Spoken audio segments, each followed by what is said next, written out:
me here is Pastor Agama, who is also a motivational speaker, an entrepreneur, and also a multimedia consultant. He also hosts a moment of reflection on Facebook every Thursday. Yes, and we're going to be talking about rejection. And sir, the reason why I spoke to you is because you're a motivational speaker, and you've dealt with a lot of people, being a pastor also. What is rejection? Okay, I'll say from two different ways. The dictionary definition of rejection means the act of pushing something or someone away. And I'll define it in my own way this way: that rejection is an act of totally putting something or someone away, totally. Okay. Okay, that will take us to our next question. What do you think causes rejection in the world of today, in Nigeria and the world at large? Okay, there are a lot of things that cause rejection. Okay. One of it is, an act of somebody doing things and people don't really, buy into it. So you're doing something and people just totally don't buy into it. And one of the things that causes that is sometimes we ourselves, before we go into anything, we don't take time to make research about that thing. And that thing that causes rejection, that will be taking us to another aspect. But I would just really say is sometimes people have low self-esteem, which is very, very important, which is one of the things that causes rejection. So they have low self-esteem. Low self-esteem. Okay, now let me give you a case scenario of a woman who was murdered by her husband. Now, I was talking with my mom. She was like, that incident alone has already dented the family's image. Now, if a man wants to get married from such kind of family, people around him might be saying, watch out. That there's a generational curse, following that family. That who knows, she might end up killing you, or stuff like that. So and sometimes you might even hear people gossiping behind about you it. And saying things like that, and which can also push them into level of rejection. Yes, we are rejected by people. How do we react? How do we stay sane? Let me use your scenario practically, because I love that scenario. Yeah. Now, I usually tell people, I'm a pastor and I believe in that there are foundational issues, family issues, but we won't go into that because I'm not coming here to preach actually. Yes. So I'll go straight to say that now when you're dealing with somebody, mind you, in every family, yes, you're not dealing with the family, you're dealing with an individual. Yes. Now I hate when people use the word, don't marry from Calabar, don't marry from some tribe. They are witch, wizard. The truth is, there is no place where you don't find things like that. But you are dealing with an individual. Now, as a person that comes from that same family, because definitely, whether you like it or not, that person will face some level of rejection because of that dent on that family. Number one for yourself is to work on your mind. I said, the greatest place that make you win any battle, physical battle, emotional battle, is your mind. Your mindset has to be right. So the person needs time to, because the truth is, after coming from that such family, it wasn't you that it happened to, but it happened to somebody from your family, and already has caused a dent on the family that a lot of people don't want to associate, because that's the first thing, don't want to associate with that family. Please don't get near there, don't marry from that family. It tends to be a generational thing. The first thing is to deal with that as a person from your mind. You tell yourself, no, it happened to such person in my family, it doesn't mean that I am under such a person. After working on your mind as a person from that same family, intentionally start making people see that looking as much as this happened in our family does not mean that you are dealing with me as an individual. I'm not that kind of person. But also as a pastor, let me also don't take away the spiritual aspect of it. That if there's, things like that, because we can't totally remove the fact that as people from Africa and from Nigeria, to be precise, Yes, sir. that whether we like it or not, there's what we call generational curses Yes, and sir. family circle, and go to God in prayers. Big pastors that are great in that area to pray for you. And I think with this, you will come out of it as a person. So the number one is to work on your mind, because the mind is very pivotal to anything you do. Okay, know that the rejection sometimes leads people to depression If not well managed. if not well managed. Now, if, as you said you should work on your mind. Now, what if you've worked on your mind? Let me put it this way. Let me do a lady who everybody has known to be a prostitute.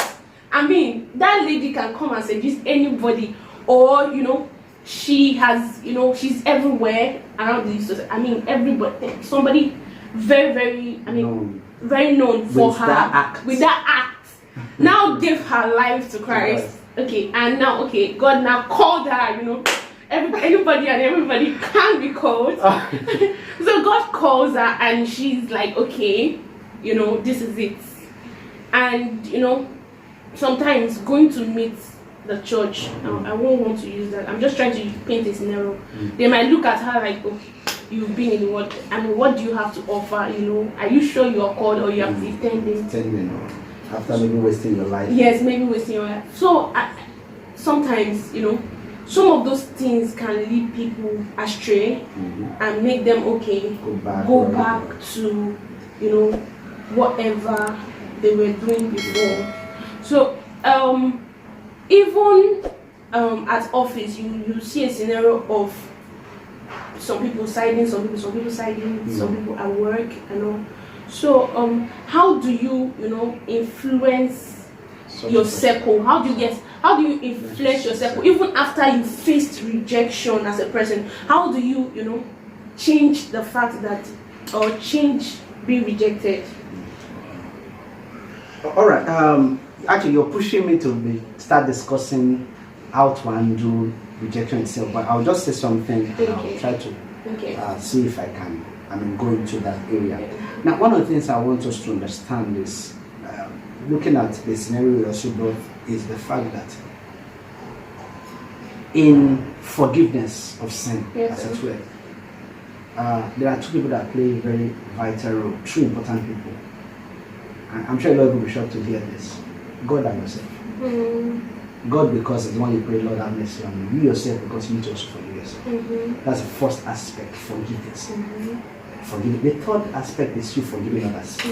So now, how does somebody like that have gone through such life, now born again, and in society, our society as it were, don't believe that if somebody has gone that route, number one, no sin that is too big for the blood of Jesus to cleanse. We also need to have that. Now, number one thing, like I said, and that's why I said you're pushing me to how to handle rejection as well. Number one is to have self-caution yourself. Love yourself. Love yourself. Very, very important. He said something. He said rejection can lead to depression. Very, very important. Because there are some people there are two types of depression. There is a small part of depression, there is a larger part of depression. Now, if depression leaves the level of the small part to the larger part of depression, and not well managed, definitely it will lead to depression. And if not so well managed, depression not well managed leads to suicide.